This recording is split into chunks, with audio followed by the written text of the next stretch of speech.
जो लोग normal petrol डलवाते हैं अपनी बाइक में, स्पेशली जो 160 सेगमेंट की जितनी भी बाइक हैं, तो वो ये वीडियो लास्ट तक ज़रूर देखिएगा। आपको पता चल जाएगा कि आपको नॉर्मल वाला जो पेट्रोल है वो क्यों नहीं डलवाना चाहिए। और कम से कम 2 से 3 लीटर आपको हमेशा अपनी गाड़ी में रिज़र्व रखना है। मेरे को 1000 रुपये की चपत लग चुकी है।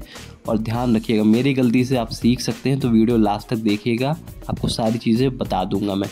तो अभी मैं टंकी फुल करा रहा हूँ, आप भी जो है पावर वाला डलवाइए पेट्रोल, और मेरी गलती से आप सीख लीजिए।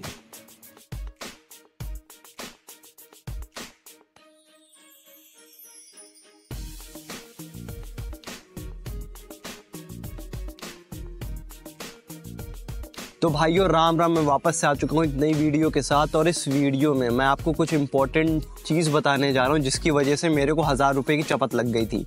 तो आप मेरी गलती सीख लीजिएगा। अगर आपके पास भी N160 बाइक है या 160 सेगमेंट की कोई भी बाइक है, ठीक है, तो उसमें आपको क्या चीज़ें नहीं करनी है, क्या गलती नहीं करनी है। मैं चौथी सर्विस करा के आया था। उसके बाद क्या है, मैंने 1-2 दिन चलाया। 2 दिन बाद मेरी जो बाइक है वो थोड़ी झटके लेने लगी। ऐसा लग रहा था कि फ्यूल ख़त्म हो चुका है। और जैसे उसमें जब फ्यूल ख़त्म हो जाता है, जैसे बाइक झटके देती है, सेम वैसा ही मेरे को ऐसा फील हो रहा था। लेकिन इसमें पेट्रोल था। फिर मैं थोड़ा से परेशान, मैंने कहा यार कुछ होगा, छोटा मोटा कुछ सही करा लेंगे। जब मैं सर्विस सेंटर लेके गया तो मुझे पता चला इसका जो एक टीपी सेंसर कुछ होता है, थ्रॉटल होता है, थ्रॉटल, हाँ बस वही मेन होता है। उस पर एक सेंसर लगा होता है जो ख़राब हो चुका था। ख़राब क्यों हो गया था? बाइक मेरे को 2 साल हो गया बाइक को लेने, लेकिन कभी कभार क्या होता था, मैं इसमें पावर वाला फ्यूल जो है पेट्रोल नहीं डलवाता था, क्योंकि किसी पेट्रोल पंप पे अवेलेबल नहीं रहता था। तो इसलिए मैं नॉर्मल डलवा लेता था। तो इस वजह से आपको ये गलती नहीं करनी है। आपको जब भी डलवाना है तो पावर वाला ही पेट्रोल डलवाइएगा। और एक और दूसरा पॉइंट है, वो है कि कम से कम इसमें 3 लीटर फ्यूल रिजर्व में रखिएगा, क्योंकि 160 सेगमेंट की बाइक है तो बहुत ज़्यादा तो हैवी बाइक नहीं है, बट हाँ तब भी हैवी बाइक है। तो इसमें फ्यूल कम से कम 3 लीटर रहना चाहिए। इसमें रिजर्व का भी ऑप्शन नहीं रहता है।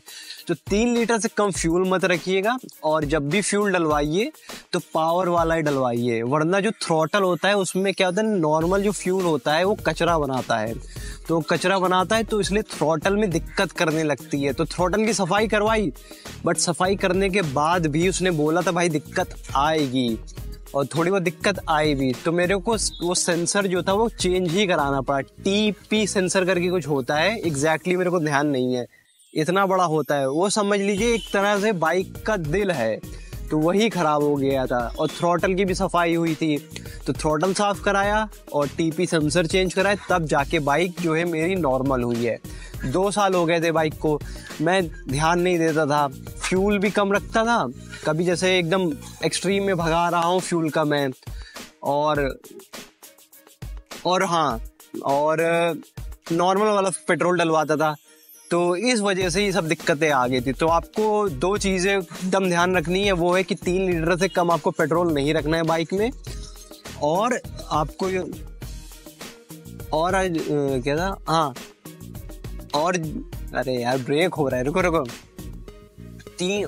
2 पॉइंट्स का आपको ध्यान रखना है। वो है कि 3 लीटर से पेट्रोल कम नहीं रखना है, और दूसरा है कि आपको जो है नॉर्मल वाला जो फ्यूल होता है वो नहीं डलवाना है। अगर आप बाइक की अच्छी कंडीशन चाहते हैं कि लंबे समय तक बाइक अच्छी रहे, तो ये दोनों पॉइंट आप ध्यान रखिएगा, मेरी गलती से सीख लीजिएगा, क्योंकि 1000 रुपये खराब हुए। अगर मैं ये कंटिन्यूस करता रहता तो आगे चल के मेरा जो इंजन है वो बोल जाता, तब उसमें कुछ खराब होता तो मेरे को 6 से 7 हज़ार रुपये लगाने पड़ जाते। तो मेरी गलती से आप सीख लीजिएगा, तो आप ये गलती मत करिएगा। और कुछ पूछना है तो आप मुझे कमेंट कर सकते हैं। वीडियो कुछ हेल्पफुल लगी तो लाइक कर लेना, चैनल पर तो सब्सक्राइब भी कर लेना। मिलते हैं अगली वीडियो में। राम राम।